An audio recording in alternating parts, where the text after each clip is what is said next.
Mind Games.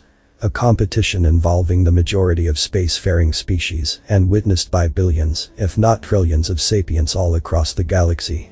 It was, and still is, a prestigious opportunity for species to demonstrate the capabilities of their psychic summoners, and to show off the culture their species has produced.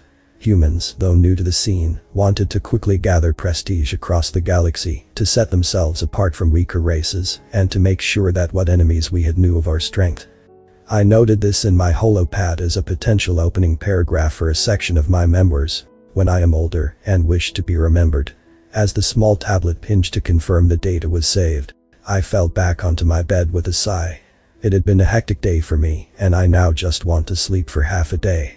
After winning the second round, I was dragged into the interview chamber so that I could be asked about my tactics for this match, and about the new upcoming stars of this Mind Games, humans. The interviewers, both of which were tribunes, were very excited for the interview. I, however, was feeling pretty tired. Nevertheless, I was here to represent humanity, and I didn't want to disappoint. The first interviewer, Usul, was the more dominant one, with Utak interjecting with his thoughts now and then. First, how do you feel after winning that match? Surely forcing your legend down the throat of a beast was mentally taxing, asked Usul, with Utak quickly adding, it was pretty awesome though. I looked at them for a second and then thought that I might as well tell them the truth. This was going to blow their xeno minds as I started talking with a grin on my face. It wasn't my idea. It was his. What? You mean you didn't control this chief of yours? You let him have free will? I shrugged. Yeah, why? Is it not normal? Of course, I knew it wasn't, but I feigned ignorance. It was more entertaining this way. No.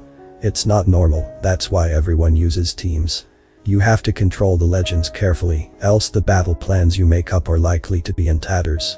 Once the summon tries to act as they normally would. How did you control him then? Gesturing to my uniform, I simply replied. I pulled rank. Pulled rank? What does that mean? My translator seems to struggle with that phrase. Made sense, humans were still relatively new, since we've only had FTL tech for 30 years, and psychic powers of any reasonable strength for 15. I should know, I was part of the primary research group into developing these powers, that the rest of the galaxy saw as standard for military purposes.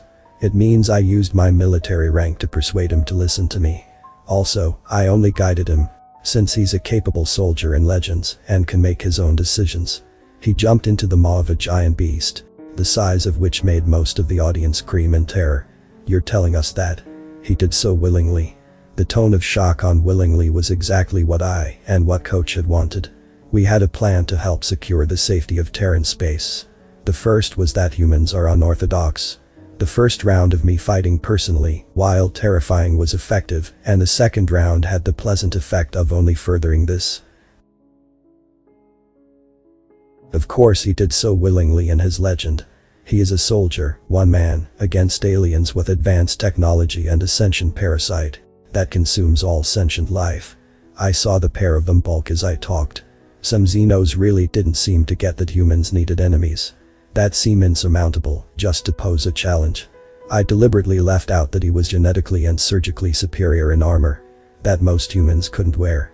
It wasn't as if I was here to tell the truth, I was here to tell a tale. Just a normal soldier? Asked Utak nervously. He didn't seem so energetic now. Obviously, dealing with the insanity of humans is a little much on him. Yep, just a soldier, he's not the son of a god or blessed from birth, I said smoothly. I'm not lying with what I say, I just failed to tell the truth. Snorting Usul, in an attempt to bring the interview to a close, said, last question, why do you choose to run only one member on your team? Are there just not a lot of human summoners, or is there something more to it than that? Damn, this guy. It is normally considered taboo to talk about the number of summoners you bring. But I guess just one member is a little too low. Well, it's true. Humans only have a couple of generations of summoners at most, and I know my generation only has 50 survivors out of 500. Scratching behind my ear, I replied. Isn't that rude to ask about the size of our forces? I'm sorry. I never meant to off. Nah, it's fine. Humans sent one representative because they thought it would be more prestigious to have a team of one, rather than a full team of 16. Man, I sometimes impressed myself with my capacity to bullshit.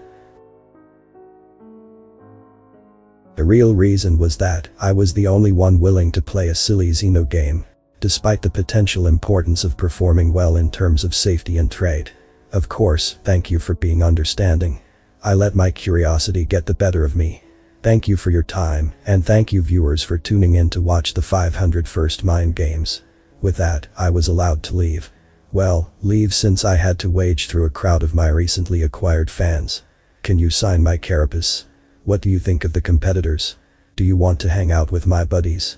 It could be so much fun. Dealing with such questions as the above, I started hanging out and partying with the fans, repeatedly signed their carapaces, and when I left, told them that they could all look forward to the future, because I am enjoying myself as much as they are watching me. After finally wading through the crowds and flying back to my private habitat, I noticed that I'd been awake for almost 20 hours. I guess it took longer than I thought to get to and from the arena, and the fans must have only eaten up more of my time after the interview was over. And then here I am, lying on the bed watching the last of the other matches reach their conclusion. From this point on, it looked like the competition changed from a straight-up 1v1 duel, set up to a greater variety of match types, such as larger army skirmishes, objective games, and some that were unusual tests of physical and psychic capabilities. I guess coach will have to worry about that for the time being. I just needed to sleep. Summonings are tiring for everyone, in particular me, as a human, who had to be augmented to be strong enough. Author's name and the link to original text in the description. Consider tapping the thumbs up and pressing the subscribe button if you enjoyed this video. And please join our channel.